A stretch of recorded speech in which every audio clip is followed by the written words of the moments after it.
Hello students, welcome to ePathshala. I am Amitav Dwivedi, Associate Professor of Public Administration in DAV College, Chandigarh.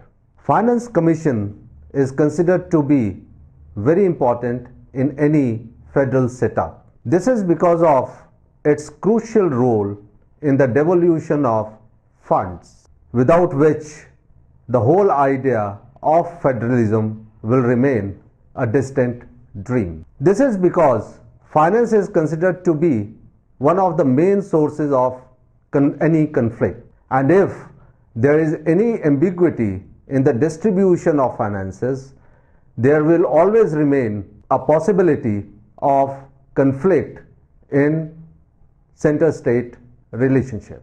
The Constitution of India has provided for a finance commission.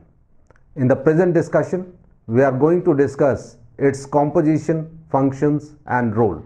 The main objectives of this module is to know about the creation of Finance Commission, to know about the members of Finance Commission and the functions of Finance Commission of India. The need for the Finance Commission was felt by the British government for guiding its finances. The genesis of the modern Finance Commission was laid down during early 1920s during the colonial rule in India. After independence, provisions were made in the Constitution under Article 280 to make it as constitutional entity, and the first Finance Commission was established in the year 1951. Creation of the Finance Commission.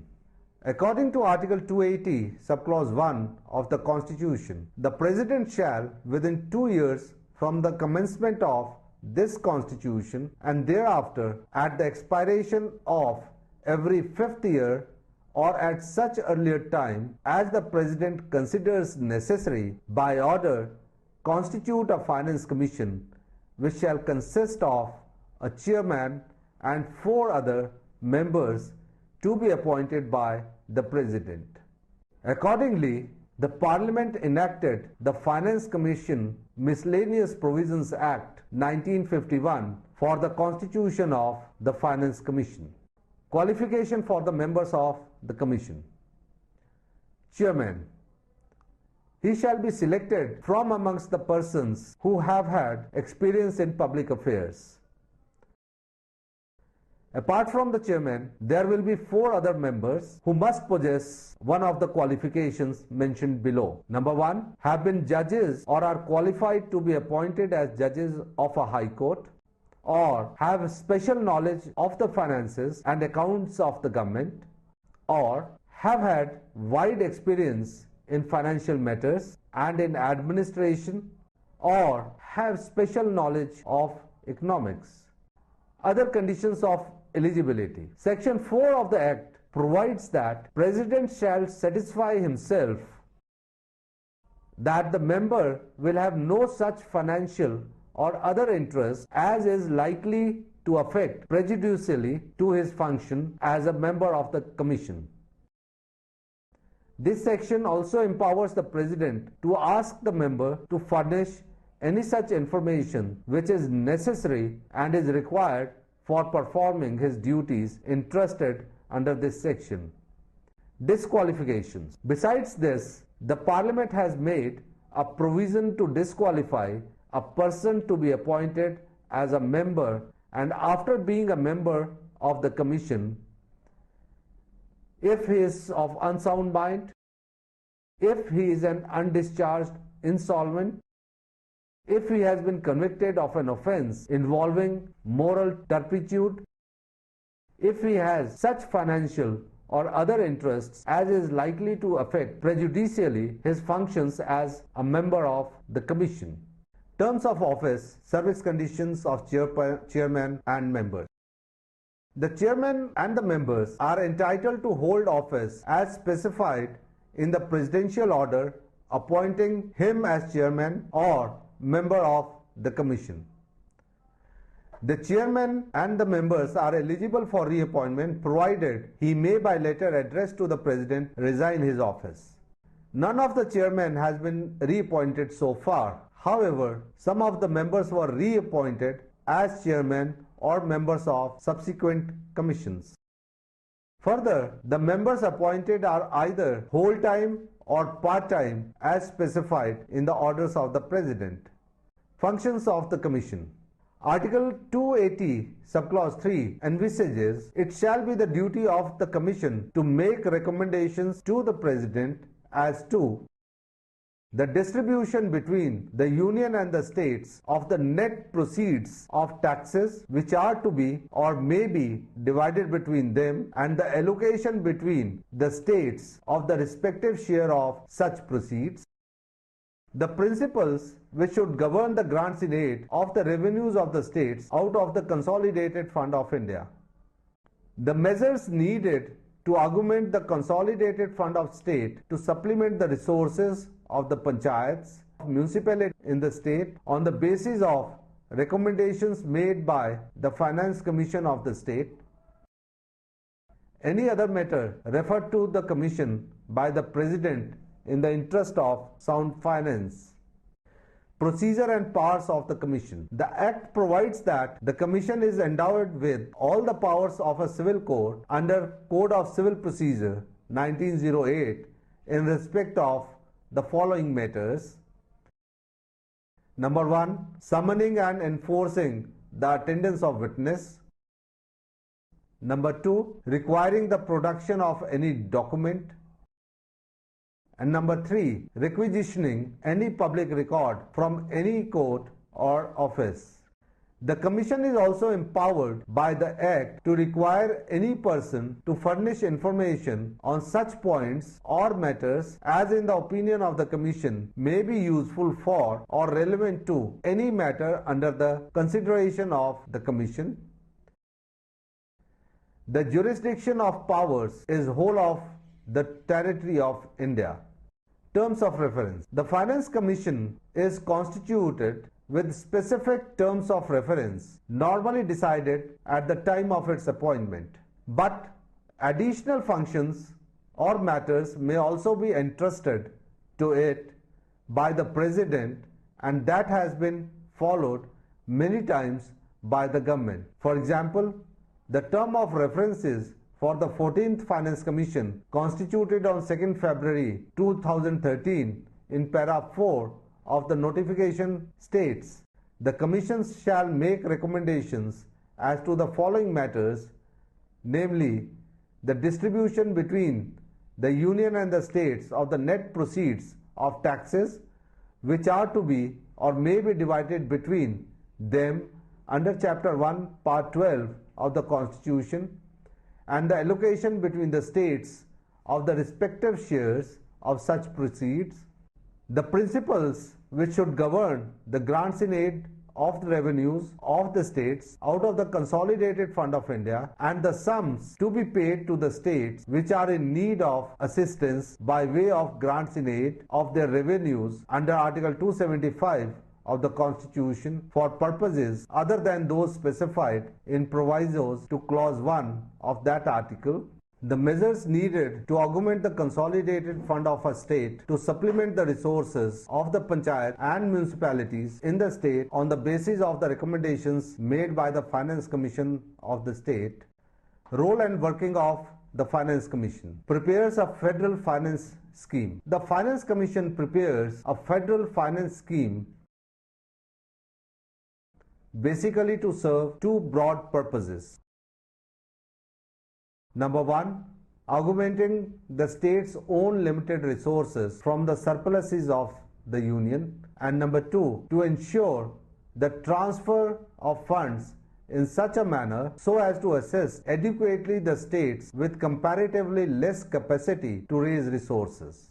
Finance Commission performs the role of recommending distribution of financial resources on rational and need basis so as to ensure equitable development and preventing disparities in the country, and termed it as integrated view of finance of union and states.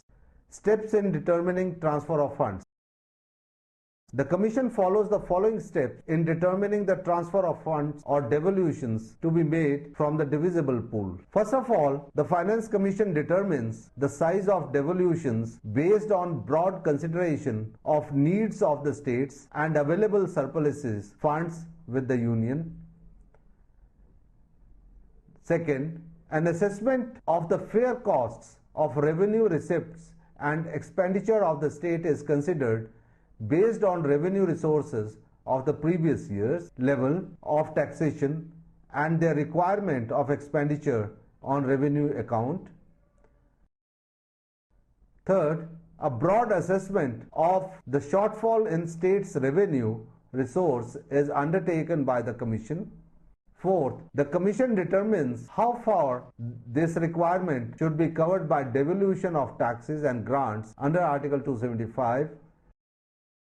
And fifth, while making recommendations for devolution of financial resources of the state, the Commission addresses the question of determining the size of devolution on a broad consideration of needs of the states and available surplus funds with the Union. Important principles or considerations adopted by various finance commissions for recommending devolution of funds to states. Taxes under Article 269 are levied by the Government of India largely for the sake of uniformity and convenience, and they are therefore distributed between states on the basis of their origin. Article 270 provides for compulsory sharing of taxes between union and states, and their distribution has to be made among all the states in which they are leviable in conformity with suitable principles devised for the purpose. Article 272 provides for sharing of union excise duties which were to be paid from the Consolidated Fund of India, but the 10th Finance Commission provided for sharing of proceeds of all union taxes and duties with states except the central sales tax, consignment tax, surcharge on central taxes, and earmarked cesses. The first Finance Commission had also suggested that the budgetary needs should be the starting point for determining the assistance required by the states. However, the second Finance Commission observed that the needs disclosed should be adjusted with the following considerations. Budgets of the state be made comparable by incorporating abnormal, unusual, and non-reusing items of revenue and expenditure. Due allowance for clear cases of failure of states to maximize tax efforts. States endeavor to secure reasonable economies in expenditure. Lower standards of social service in a state be considered as qualifying condition for special assistance. Special disabilities due to abnormal conditions and beyond state's control required to be suitably compensated. And grants for the advance of broad purposes of national importance like primary education to states which are backward on that count be given.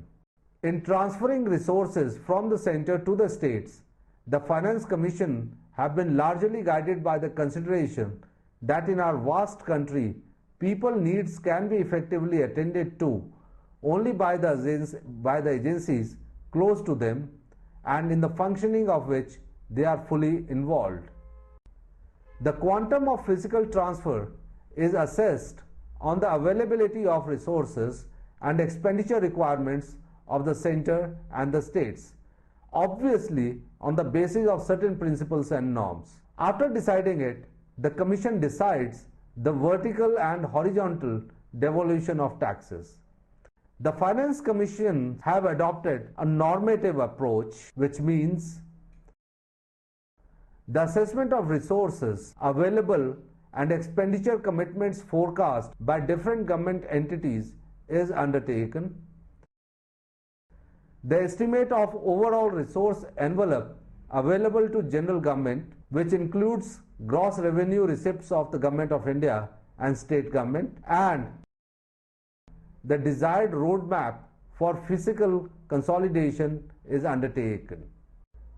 The 13th Finance Commission has taken the following four principles for the fiscal transfer to the states. These are: it attempted to ensure symmetry between the center and states and applied a normative discipline for both center and the states.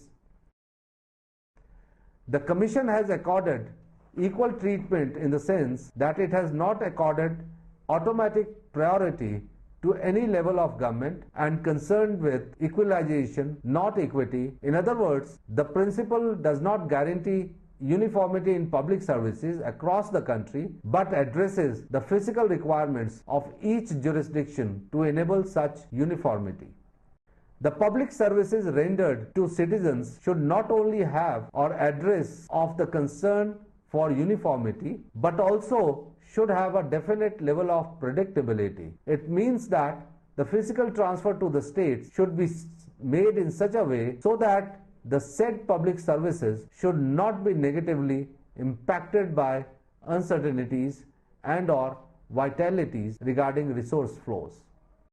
There is a complex set of intergovernmental institutional framework in India, and the institutions like Planning Commission, Finance Department, Planning Boards of different states, State Finance Commissions, the Judiciary and the Legislature, in addition to Finance Commission, constitute this kind of arrangement for determining the mobilization and allocation of public resources. The 13th Finance Commission also sought to maintain incentive component with the devolution formula. Principles governing the design of grants. The amount of grants in aid provided to the states by different finance commissions have been under constitutional obligation of the Union government as per Article 273 subclause 1 and 275 subclause 1. There are other kinds of grants which have been given to the states, and these are: number 1, grants for reducing disparities in the availability of various administrative and social services across states. Number 2, grants to meet special financial burdens emerging as a result of a peculiar condition in certain specific states. And number 3, grants to provide resources to specific activities considered to be national priorities. Article 280 subclause 3 subclause B and Article 275 entrust the duty to the Finance Commission to make recommendation the principles which should govern the grants in aid and specific sums to be paid to the states which are assessed to be in need of assistance. The 7th Finance Commission laid down the following principles for grants in aid under Article 275. Number 1, it should be given to enable states to cover up their fiscal gaps left after devolution of taxes and duties, to enable them to maintain the levels of existing services. Due consideration is required to be given to the state for its tax efforts, economy in expenditure consistent with efficiency and prudent management of public sector enterprises. Grant in aid may be made as correctives to narrow down disparities among states in terms of the availability of administrative and social services. The objection is to extend services to all citizens with certain basic national minimum standards of such services. Grant in aid may also be given to the individual states to enable them to meet special burdens on their finances because of their peculiar circumstances on matters of national concern. The 13th Finance Commission has observed that the grants can also be given to the states to reduce disparities in the availability of various administrative and social services across states. Number 2, allow particular states to meet special financial burdens emerging as a result of their peculiar circumstances. And third, to provide resources for specific activities considered to be national priorities. It also states that the objectives of extending grants need to be: number 1, to ensure additionality of resources, that is, the overall result of the grant should be to reduce the deficit in resources to provide public goods. Number 2, to improve transparency and accountability and enabling a feedback route in improving policy formulation and implementation. Number 3, to assist in better monitoring of expenditure by providing incentives to performance or prescribing conditions for extending grants. Resources of local bodies. The Constitution Amendment 73 and 74 has entrusted the duty to take measures to augment the consolidated fund of a state to supplement the resources of panchayats and municipalities in the state on the basis of recommendations made by the Finance Commission of the state. The provisions inserted by amendments had become effective before 10th Finance Commission finalized its report. Therefore, the Commission is obliged to make recommendations regarding measures to augment the consolidated fund of states for this purpose, although it was not in terms of references.